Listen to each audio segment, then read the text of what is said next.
Now, Sacred Heart College here in Johannesburg is running an education project for children of refugees, and head of the college, Colin Northmore, joins us in the studio. I'll sit up correctly with the headmaster in the studio. Thank you so much for joining us. Thank you, Marcel. I'm looking at this pamphlet, the 326 Refugee Children's Education Project.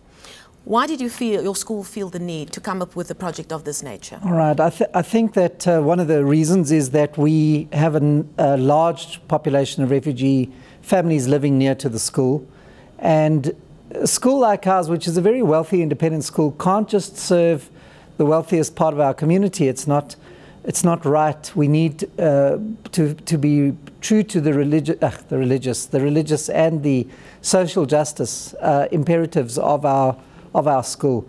This college has been tackling social issues since 1976, and this is the social issue that we think needs something done about it. But tell us about your experience with these children in your school. Did you find that there was a need for them to get extra care as is being provided by the 326 project? Okay, so the project only helps children who aren't in school. So the first thing is to understand none of these children are able to access education, xenophobia, poverty, bureaucracy, all the various language, all these barriers that prevent them from getting into a real school. And so the purpose of the project is actually to bridge them into a real school and to hold them safely while we do that. We feed the children every day. We've served over 350,000 meals in this project since we started. We teach English and maths because that's all we've got time for. And we work very hard at trying to get children to integrate into South African society. I don't think we can solve the problem by separating children, based on their origin, race, religion, all these lovely things our Constitution talks about, but we are so bad at actually accomplishing in our country. How have you gone about finding the kids that need help, and what kind of impact are you seeing the project having on their lives? We work on word of mouth entirely. The community knows us very well by now. We've been running this program for over 9 years. We've got a massive waiting list. I could double the size of this project overnight and still not service. We've got 275 children in the program at the moment, and over 270 children on our waiting list. So it's a big need. I think we're only scratching the surface of the need that exists and of all the undocumented children that live within Johannesburg. And it's become worse, not better. So it's a problem that isn't going away.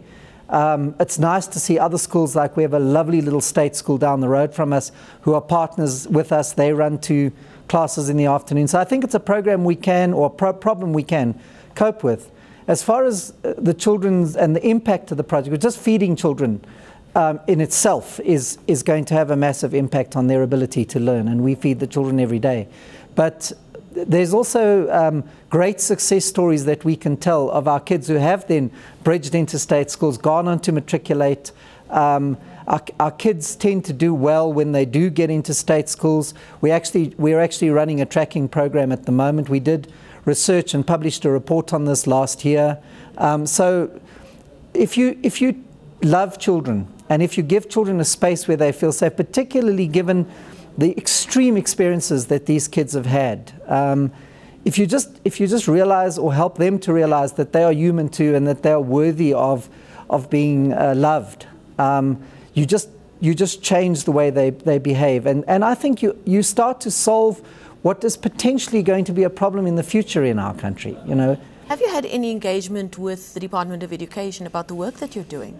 We do have engagement from time to time. I think that the department has a massive challenge on its hands in so many different areas, that schools like Sacred Heart do have to step up and say, we're not here to point fingers, we're not here to say you should be doing this or you should be doing that.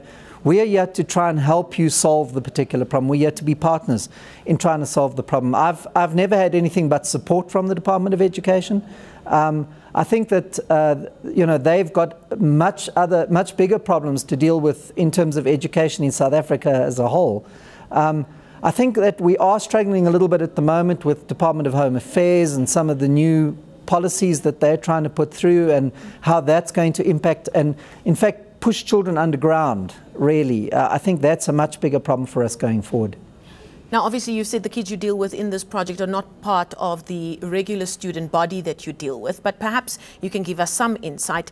I mean, from a news perspective, we have flare-ups in xenophobia all the time in South Africa. In your experience, how do South African children interact with children who are refugees?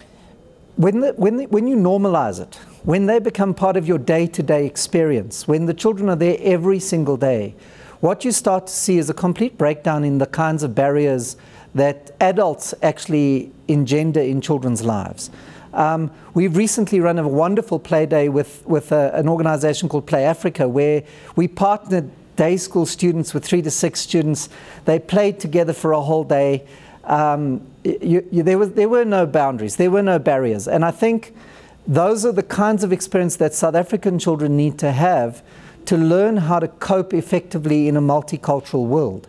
Our kids, we want our children to be entrepreneurs. We want our children to make a difference in Africa. They can't see other Africans as the enemy. They've got to see other Africans as collaborators and part of the solution. And so I think if you put kids together, and the younger you put them together, the better. You know, those barriers are actually adult-made barriers. They're not children-made barriers. That's all we have time for, unfortunately. Thank you so much for joining us. The head of Sacred Heart College, Colin Northmore, telling us more about the great work that they're doing with their 3 to 6 project. You can find out more on www.3to6.co.za if you want to find out more and, even better, help them out where they can. Thank you so much.